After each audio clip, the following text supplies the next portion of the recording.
Hello everybody, welcome to Catherine Sews. Thank you so much for joining me today. You know, I work in a high school and recently a colleague of mine was wearing a pair of jeans that I freaked out over. So I asked her if she minded if I took some pictures because I just had to duplicate those jeans. And she said, oh, they're actually a little bit too long. And I was like, well, there you go. Let me shorten your jeans so I can take them home and really examine how they were shaped so I can make my own. So these are her jeans. They are so cool, like embroidery on the pocket, all right, embroidery on the bottom. But then I love this. On the front of the leg, there's kind of like this slit and embroidery going around the slit. That's beautiful. Looked fantastic on her. I just love that look. So they're not the easiest to shorten though, right? Like they have a very deep hem on the bottom. And obviously I'm not going to want to interrupt the embroidery. So shortening them is not the easiest hem I've ever done. I'm going to take that all out and kind of redo that bottom hem, making it half as deep so that I'm not interrupting the embroidery. So that's job one. Then job two is to take a pair of jeans that I thrifted that have similar color.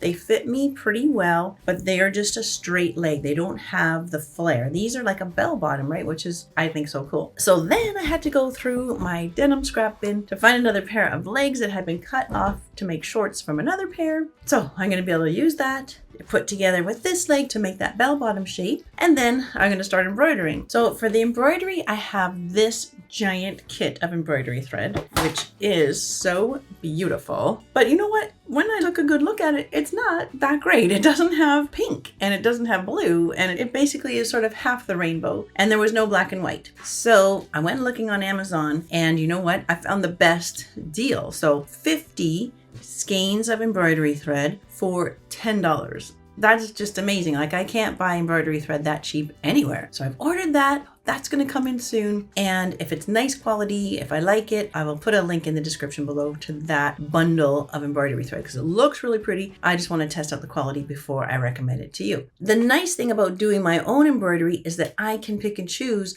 the colors that work with my wardrobe. So even though I love her jeans so much, I don't wear a lot of those colors. So I'm going to be doing the embroidery in colors that work for me. First thing is to shorten hers. So I'm just going to be undoing that whole big band and cutting it down in half and then restitching it. Not really a problem. Okay, so I've opened up the hem on Val's pants. This is the original bottom edge of the pant, and I'm going to keep that fold. That's going to be helpful, but I'm going to cut just about 1/4 of an inch, a little less than 1 centimeter away from that fold.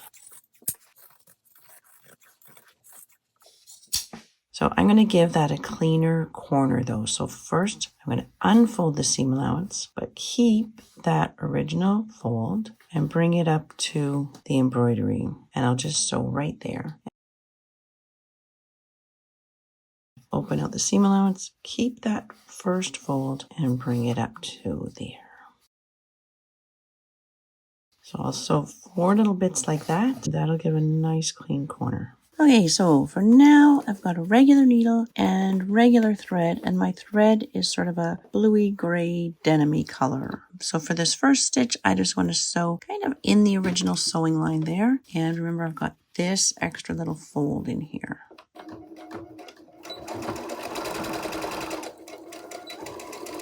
So that I can turn that corner out and it's going to be just nice and clean like that. That looks good. And this edge inside comes up just past where I want to be stitching there. Perfect. So I'll do all 4 corners like that, and I'll replace this little stitch there. And I'm just going to replace that stitch on all 4 of these little corners.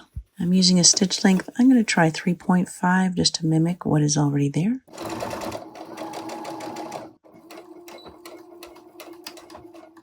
That is okay. So all 4 corners like that. Okay, so nice. Now then, I'm going to leave this light thread in the top thread, but I'm going to change my bobbin to a denim thread, like the heavy yellow top stitch thread. It's just going to be my bobbin that shows on this hem. When you use a heavy thread like that in the top, you need a big heavy needle with a big eye. Otherwise, it just shreds that thread. But if I keep it in the bobbin, I can keep my regular universal needle in. And this isn't super thick here, so I'm not worried about needing a denim needle.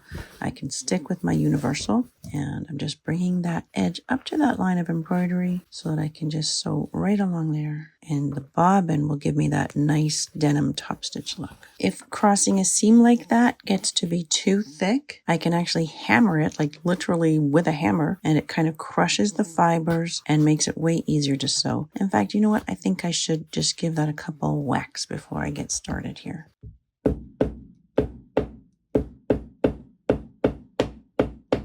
So just like that, I can feel a difference already, like it's much softer and flatter there. So now with the yellow bobbin, I can hem this part with not too much problem.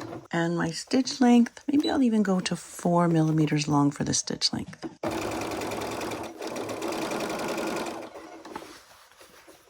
And that looks terrible. Okay, I'll figure that out. The bobbin looked terrible at first, and so I played around with the tension. Because I guess the threads are such different weights, I'm increasing the top tension to 6, and then that is giving me a perfect stitch on the bottom. Let's try that again. That looks good. I don't think I've ever worked with the top tension at 6 before. And then here's the spot that I hammered. I'll go slowly. And then no problem at all. I'll give that a final press, and I could hammer that whole edge to really flatten that out too. Okay, so lots of heat, steam, and pressure to flatten that out.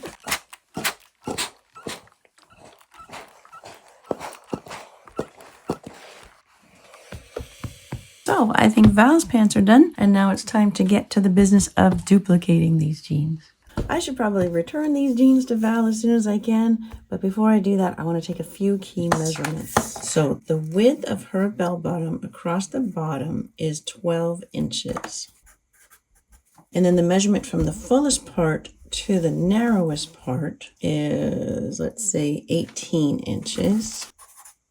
Her narrowest part is going to be skinnier than mine because I need a bigger size than her. Just for reference, hers is 7 inches at the knee. Okay, the last thing I want is this. I love how this slit comes over to the front. So I think I have a good way of being able to duplicate that. I kind of just want to know where that slit hits on the front. So on that 12-inch bottom edge, the slit is hitting at 7.5 inches from the inseam. And it's hitting the side seam, let's say like this. It's kind of coming just like that. So this is 7.5 inches here. The height of the slit is also 7.5.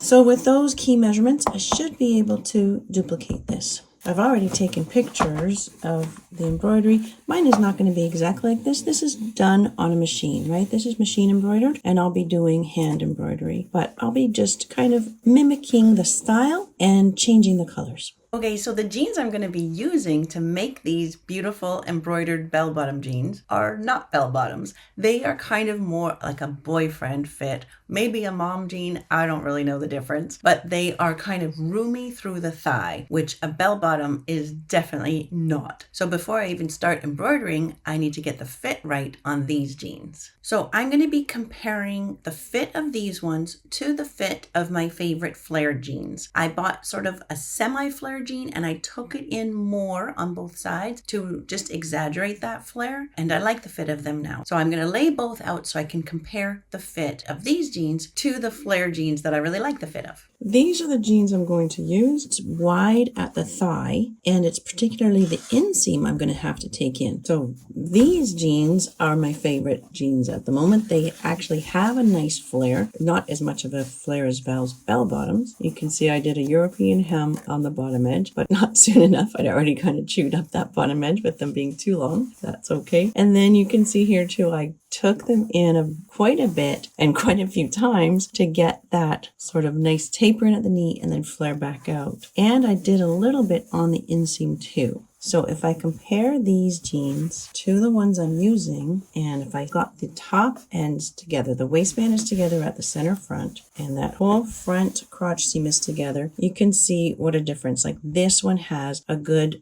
extra inch almost in the rise. So I want to definitely take some out there, which is unfortunate because that's the seam that's double top stitched. And let's see, if I look at my final stitching line, it's in line at the front. It's almost all at the back. It's the back piece that I want to reduce by quite a bit. So I think I want to take off that much off the back piece, which on the fold, if that's a good 1.5 inches on the fold, that means I'm taking 3 inches out of the rise. So there's no way I'm cutting that until I kind of test it out. So I'm kind of just bringing the seam over, like I'm folding it right at the seam on both sides like that, right? I'm bringing that seam right over to my fold, opening it right out, and I'm going to try sewing right like that just beside the seam. It's kind of a cheater's way of keeping that top stitched inseam without having to lose the look of it and without having to try to pick it all and duplicate it all. So let me just give this a shot and see what happens if I just sew right down beside that seam and see what that does to the fit. It's a science experiment at this point. I can feel where the edge of that is. It's just beside that sewing line. So I'm going to just start right there along the fold. And I'm back to my light blue thread. And I'm going to keep it at that long stitch length of 4 millimeters, just in case this all has to come out. So I'm not sewing on that stitching line. I'm sewing right beside it. You can feel the little edge of that flat felled seam.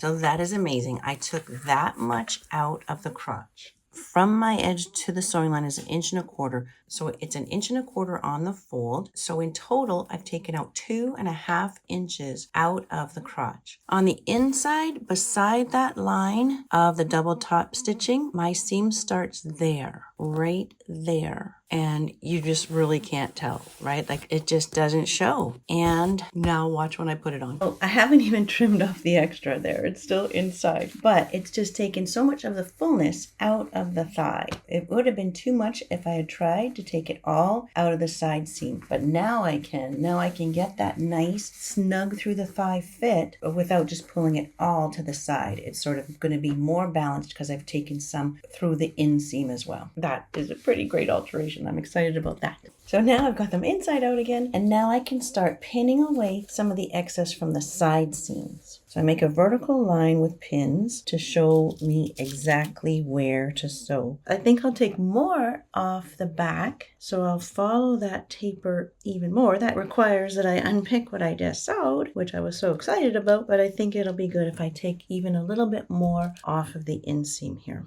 because I like that fit where it's snug over the thigh to the knee and then it flares out. So something about like that should do, and I'll just make both legs the same. Okay, so I have both side seams pinned and I've repinned the inseam to take even in a little bit more. I kind of moved that over another 1/2 inch. So here I've drawn this red line where my knee is. I'm going to take it in there, but from the knee down, that's where I'll be setting in a triangle to make the flare. So there's no point in sewing below this point because I'll just have to open it up again.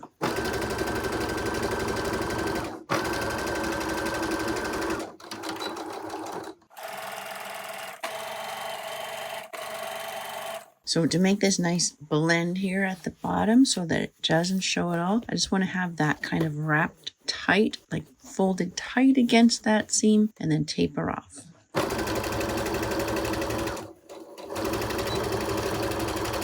Okay, so I'll check the fit one more time and then maybe I can insert the flare and start embroidering. Okay, so you can see where I've taken it in on the sides and I took a lot off the inseam and I tried it on to make sure and it's good. So that is a surprise to me that you could take that much just out of the back and it makes it more of the fit that I'm looking for, where it's like snug on the upper thigh. So now I want to get rid of some of this extra fabric in here. I don't want to cut too close, not closer than pinky finger width to my sewing line. So this long taper here, I'm not touching. Just coming in here, cutting pinky finger width from my sewing line. And you could totally just zigzag that edge. That would be 100% fine. I'm just going to serge it. Slowly over the thick seams. Good job, Kenmore. I love this old machine.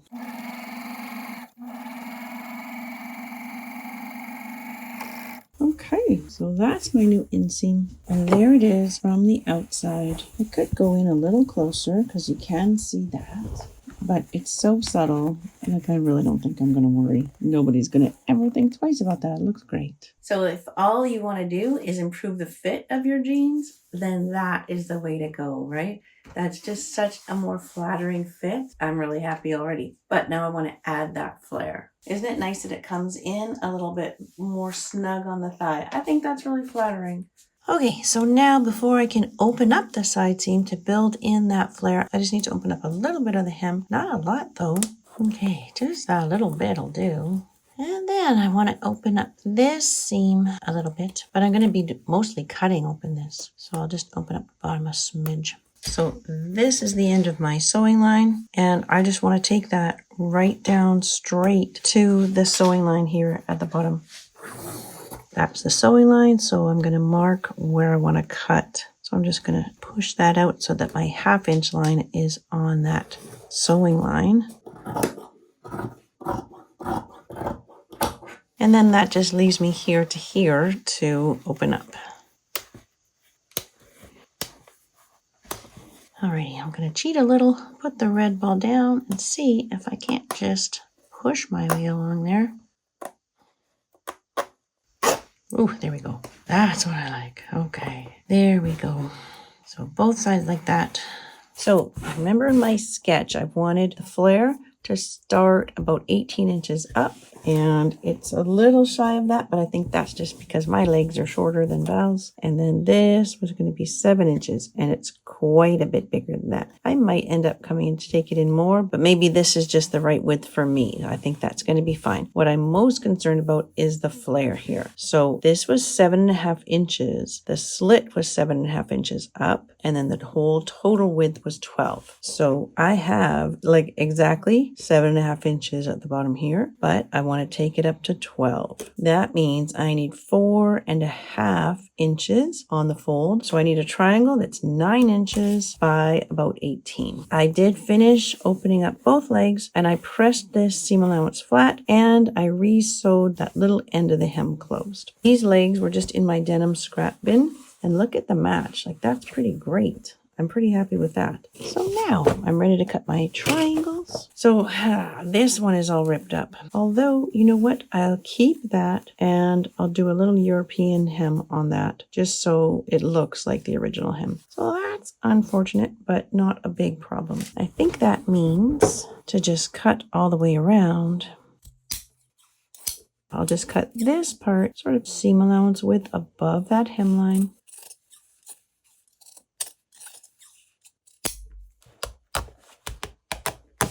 Good.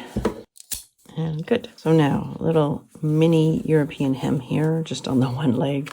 That'll be fine. Okay, fixed. All I did was cut that hem off and sew it back on. You sew right below that edge, and then I serged it, and then from the outside just do a little edge stitch there just to keep that seam allowance up and to keep it laying flat. So if you compare the two legs, you definitely do see an extra line here, but you know what? I am fine with that. We're going to distract the eye with a bunch of embroidery anyway. So now my triangles, 18 inches tall, and 4.5 on the fold to give me a 9-inch piece. And I'm going to do 5 just to build in a little bit of seam allowance. That should be fine. So my red line is here. This is going to end up sewing in like that to give me that bell-bottom shape. I think it's going to be good. Okay, I'm a tiny bit scared, but I'm going to just go for it. What else can you do?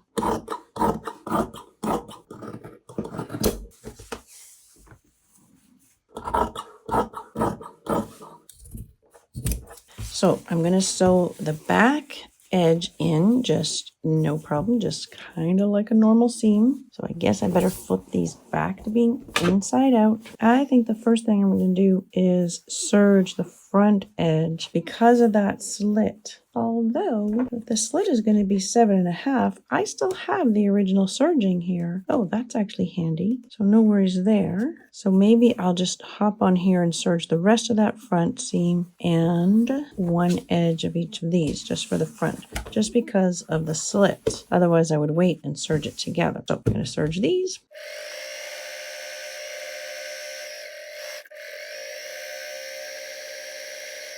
Okay, so I am bringing those bottom corners together. I want that to line up, but I'm not going to start sewing that front edge until 7.5 inches up there.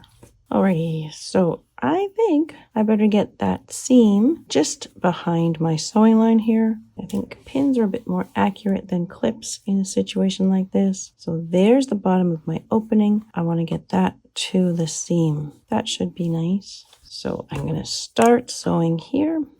Okay, let's try.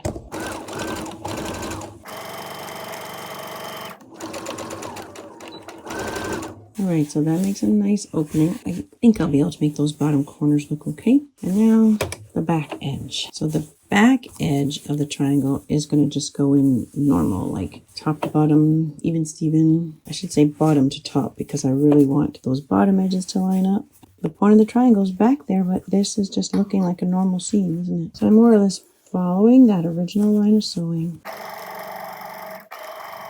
So I'm just aiming to connect to my stitch line up here. It might be really hard for you to see, but it's right there. So that triangle is in, and now I just have to try it on and make sure I'm happy. I have been tweaking the fit, and one thing I found was that the corners of the triangles are just too pointy. So I'm just sort of rounding, not exactly rounding off, but taking off some of the point, so that it comes down a little closer to being a right angle. Not quite, but a little less of an extreme point than this. Just seems to hang a little bit nicer if it's not quite as dramatic a point. This whole time I've just been using a universal needle and regular polyester thread. Okay, so now I'm happy with the fit, and so I've trimmed off extra fabric and I'm going to serge. Needles down, pull my tail forward, and go.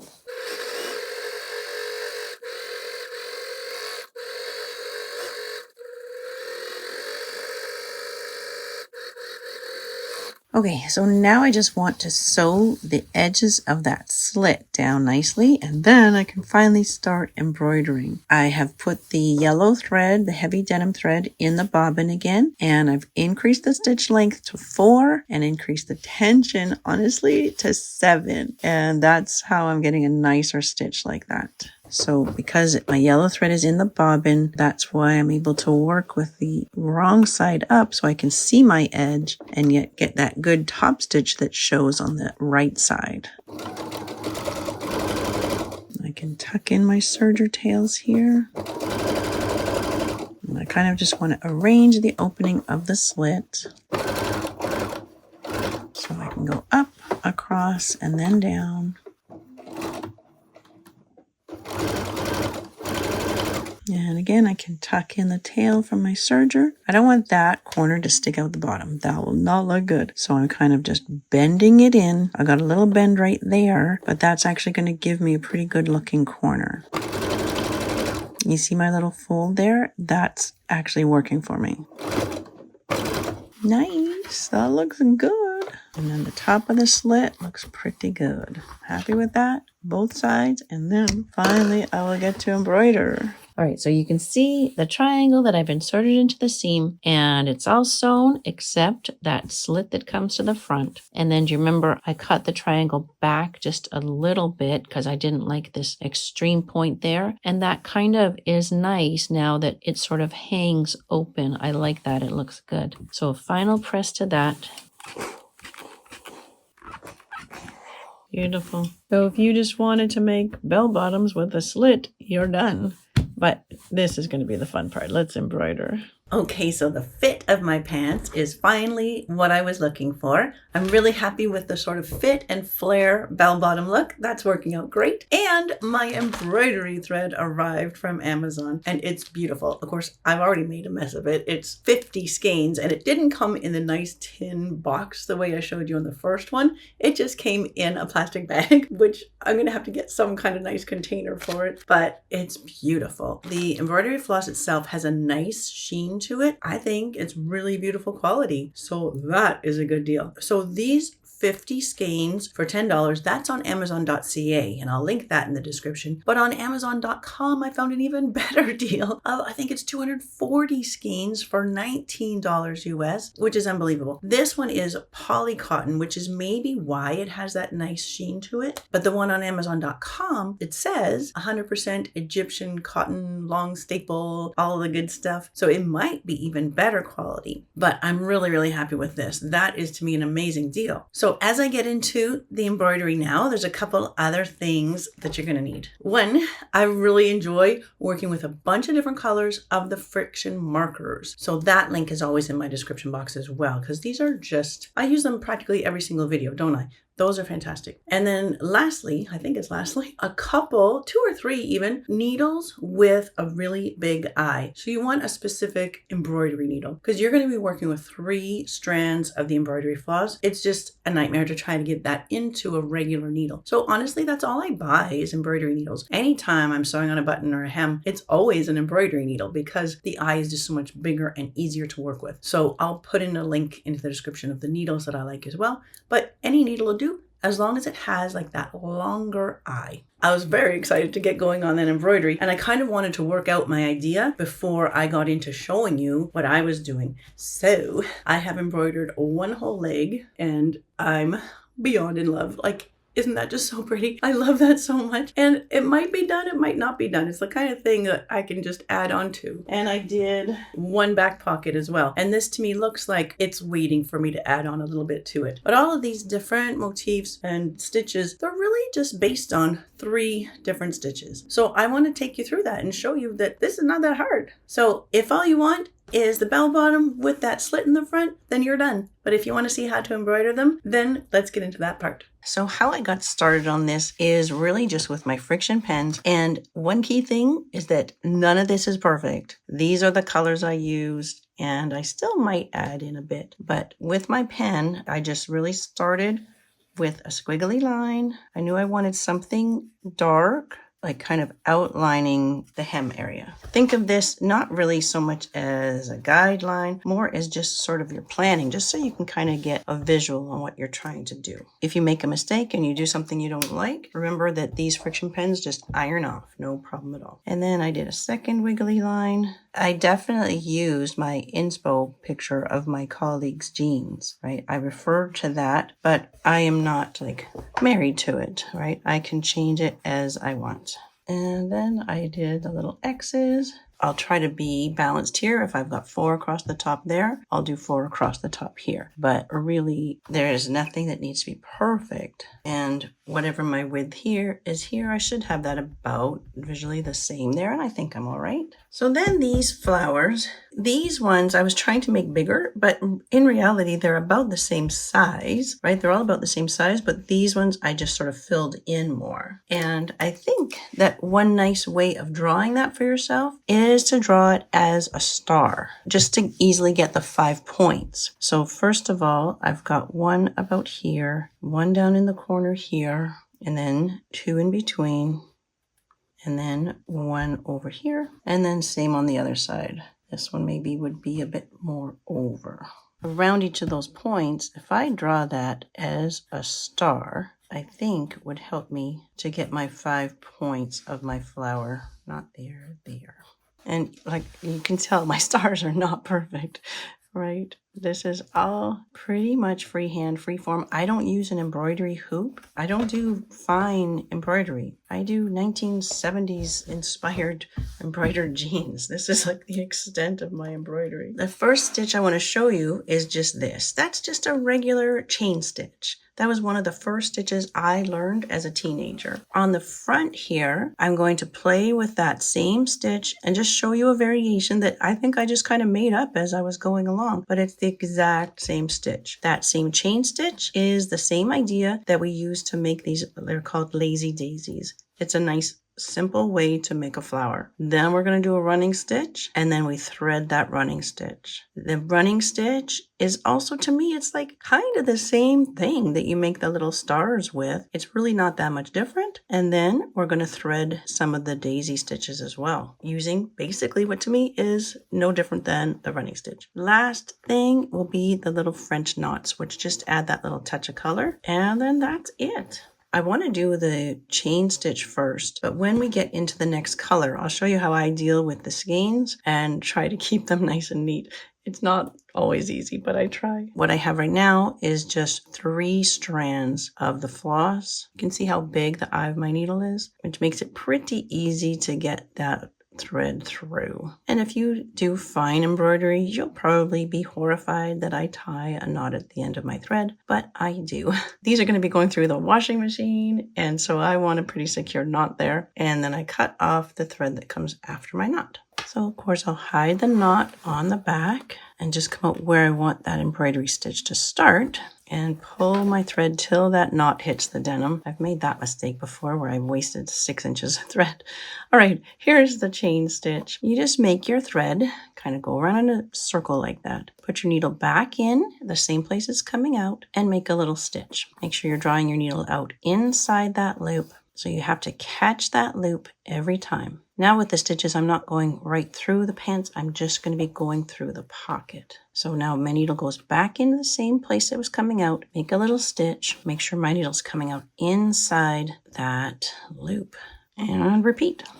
You try not to pull your thread too tight because you do want it to look like a series of loops, like a chain. You don't want those loops to get pulled too tight. When I'm done, all I need to do is iron off my marker and then you get the full beauty of your stitching. So yes, this is a labor of love for sure. It takes some time, but it's a complete pleasure. It's just nice. I usually do this when I'm sitting in front of the TV or when I'm visiting my mom, having a chat with her. I'll just sit and embroider and it's just nice. So it's not going to take me too long to get across this pocket. And then I'll show you how I did the pant leg. Try to make your stitches all about the same size. And if you're pulling your thread and you realize, uh-oh, I'm not in that loop, just catch it at the last minute. As long as you catch it every time, you are good. Okay, and now that I'm at the end, I'll stick my needle through. And you'll notice that that's the first time I've brought my needle out through the back. Every other time, my needle just went in and out. And now that I'm at the back, now I'm going to tie a knot. So I just make a little tiny stitch right where my thread is coming out. Pull my needle through and then don't let that part get tangled. And then put my needle back through that loop. Pull tight, and then I can do that a second time before I cut. And even before I cut, I'm going to put my needle through one more time, just so I'm not cutting right beside the knot. So there's the first stitch done, and you can see it does wobble a little. Am I going to worry? No, I am not going to worry. I'll start back here on the pant leg. It's going to go all the way around, so it doesn't really matter where I start, but I just want to show you this little variation. So I'm starting the same 2 stitches, just like I've been doing with that chain stitch. There's 1 and 2. And now I'm going to change the angle and go up on an angle for that 3rd stitch and then come right back down to continue my chain like normal. There. So every 3rd stitch is just sort of going off on a tangent. And I try to keep the angle the same, try to keep the size of the stitches the same. Don't get too hung up on being perfect here. It's all part of the charm. Also, as you're working, you want to just be working with 3 strands. So that little tail of thread that's coming out of your needle, you don't want to let that get caught into the work. So when I hold my needle, I'm not just holding like this because I will just pull it right off the thread. I'm holding it like that. That's just like a lifelong habit of holding my thread like that so that I'm not pulling it off the needle with every stitch. Now this stitch takes a lot of thread. Basically, for every inch that I do, probably takes 3 inches of thread, right? So I need 3 times the amount of thread as the distance that I'm going. So this stitch takes some time. It takes a lot of thread, but it's quite... I'm trying not to use the word easy. Once you learn it, once you get the hang of it, it's not difficult. Okay, my thread's getting really short and I don't want to go any shorter than this because I won't be able to tie a knot if it gets shorter than that. So at the end of that chain, I'm going to poke it through to the back and then tie my knot and then start here with a new thread. And sometimes if your thread is really short, you can't even turn and go through the loop. So just go backwards through your loop. And one more time through before you cut. Good. So that's that stitch.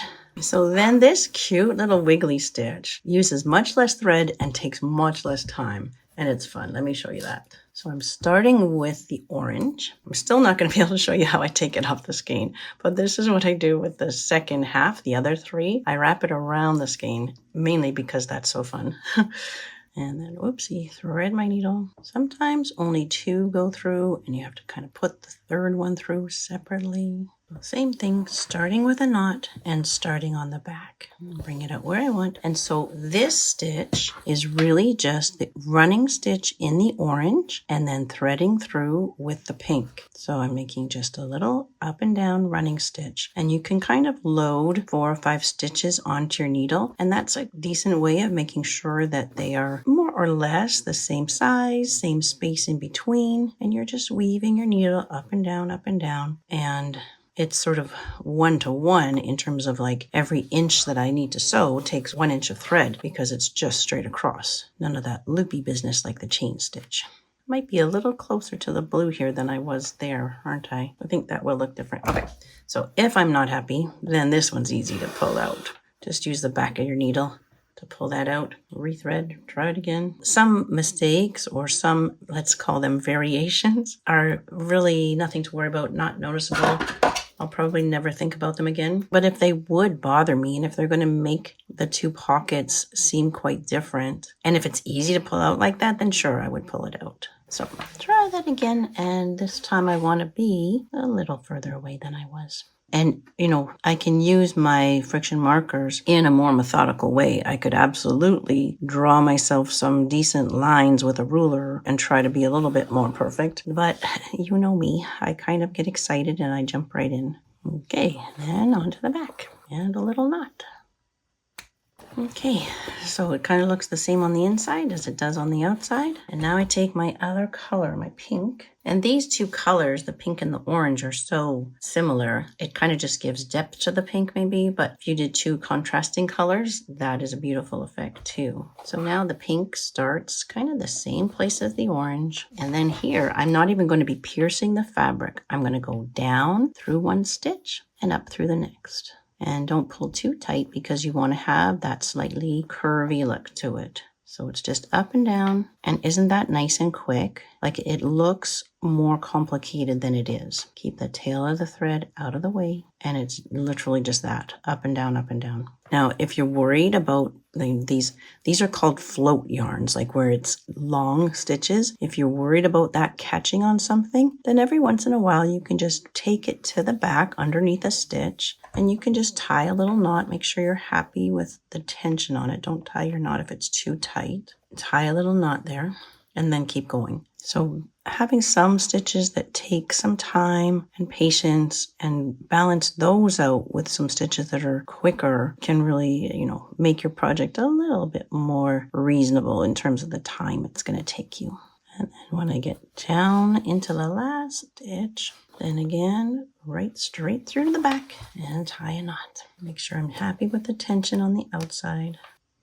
So next, let's do the simple version of the Lazy Daisies. So we'll start with these, like just the very simple 5 pointed ones. We'll do the French knots last. So now I can finally show you how I take it off the skein neatly as I can. When you pull that thread, it's probably going to get tangled at one end. Oh, look at that. Sometimes it slips through nicely like that, and then other times it does not. So if it starts to get tangled, then just find the loop that's getting shorter. This is the one that's moving right now. That's what I'm pulling. And just pull it back the other way, right? So that I'm not increasing the tangle of it there.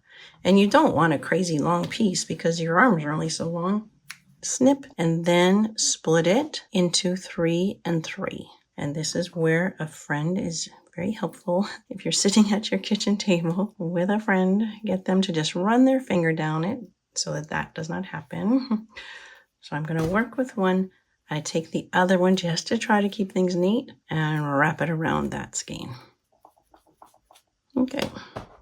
Now you see why I like to have 2 or 3 needles. When you're going back and forth between colors, it's nice. Okay, so now the Lazy Daisy flowers.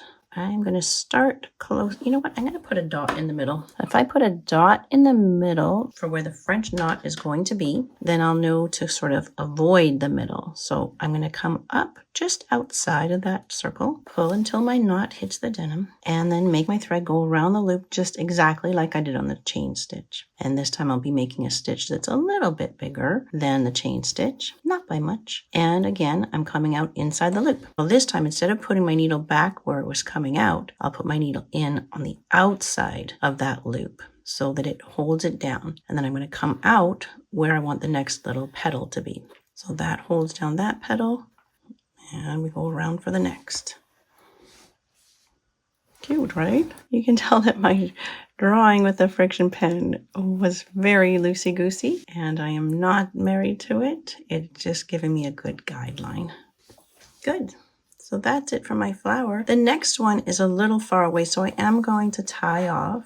If they were closer together, I might just travel from one to the next, but they're a little far. Then with the darker pink, I added more petals in between those ones. On the back pockets, I did all of the flowers, but on the front leg, I left 3 of them just in the simple version. And then I've added petals just to sort of pump up those 4 flowers. So it's the exact same thing. So another petal in between. And this one can extend out a little further if you feel like it. It does increase the size a bit. On these, I just added the second petal in between. But on the front, I also added one little straight stitch into the middle of those light colored petals. So I did a normal petal in between, and then I came over into the middle of the light colored petal and just put a little straight stitch just to kind of fill it in and bring more color and more oomph to that petal. So it just pumps up your flower a little bit.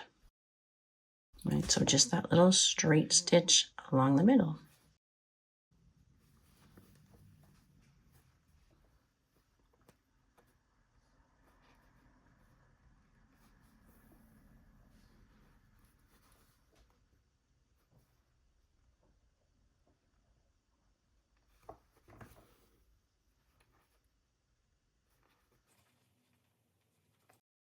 Okay, that's it for that.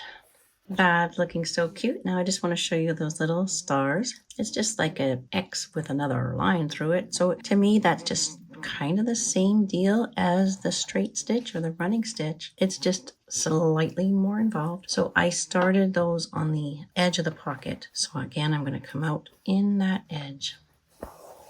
And I should just make sure that I'm at the same level. Yes, okay. Good job. So I'll just start with a stitch going up and down and come out on an angle and then sort of X over that and come out on the other side. Now that is really imperfect. Let's see if I can make the next one better. So here I'm going to bring my needle through and behind the pocket. I don't want to do any traveling inside the jeans. All right, so my next X is way over here, but I don't want to tie a knot off in between all of these. And now I've got this good pathway to go through. So I can just bring my needle over to here, kind of tie a knot just at that flower. Just once through is fine. Kind of weave my way through there and then come to where I want the next little X. So that speeds me up a little bit without giving me a giant float yarn on the back. All right, so up, come out, across it, and kind of X over it, out on this side, and then down there. That'll do. And then weave my way through the flower, tie off a knot if I want to. Cute. So I did those X's all around in the whole line, and I didn't have to, weave my thread through the flower, and I didn't tie off each time. I just went over an inch. Some of the float yarns are, they are a little bit big. I wouldn't go any bigger than that. And if I put my toes through those, I'm going to be disappointed. So I will have to be careful with my toes when I put my jeans on, but I think that's working out pretty nice. Last thing I want to show you, and then you'll have all the skills you need, are those little French knots. So I'll come up in the middle of the flower. I'll make a little stitch around where my thread is coming out, and then keep my needle in. And then I'm going to take that thread and wrap it around the needle 5 times. 1, 2, 3, 4, 5. And I'm not wrapping it super tight because I got to slide that needle through that wrap. And then bring it all down nice and neat. Isn't that cute? And then back in, and then tie my knot on the back. That's it. And sometimes when you have a bigger area to fill in, you can do a little bundle of 3 French knots, and they're just really cute. So it's just a little stitch, leave my needle there, and take my thread and wrap 1, 2, 3, 4, 5 times, not too tight. Wiggle my needle through and hold that, right? I'm holding the wrap down flat as I pull my thread through, and then kind of arrange it a little bit, and needle goes back in, and a knot on the back. That's it. One more like that, and then this pocket is done, and you have all the skills you need to embroider your jeans. Okay, so that's so cute. The pocket is done. I just love it. I think that's really so cute. And I hope you agree that that wasn't too difficult, right? You've got the chain stitch, the running stitch, which you just thread through. The chain stitch also kind of gives you how to do the flowers. The running stitch more or less gives you how to do the X's and how to fill in the flower if you want. And then those little French knots. So really, it's just 3 stitches, really, and it gets you so much variety. So I'm going to do my other leg while I sit at the kitchen counter and chat with my husband, and then I'll show you the finished product. Okay, my jeans are done. I have to say, I absolutely love them. I feel like I'm a teenager in the 70s, and that's just so much fun. It did take some time. I did start these like a couple weeks ago, but it was an absolute labor of love. And it was just such a pleasure to, always have something to keep my hands busy. And I enjoy that kind of work, and I hope you do too. I hope that taught you something. I hope you could see that embroidery, although it does take time, it's a pleasure. It was really fun to take these jeans from being that sort of boyfriend fit down to a slimmer fit and then flare out the bottom. And each of those hopefully was helpful to you. So thank you so much for being with me right to the end. I always love and appreciate that so much. And until next time on Catherine Sews, you take care.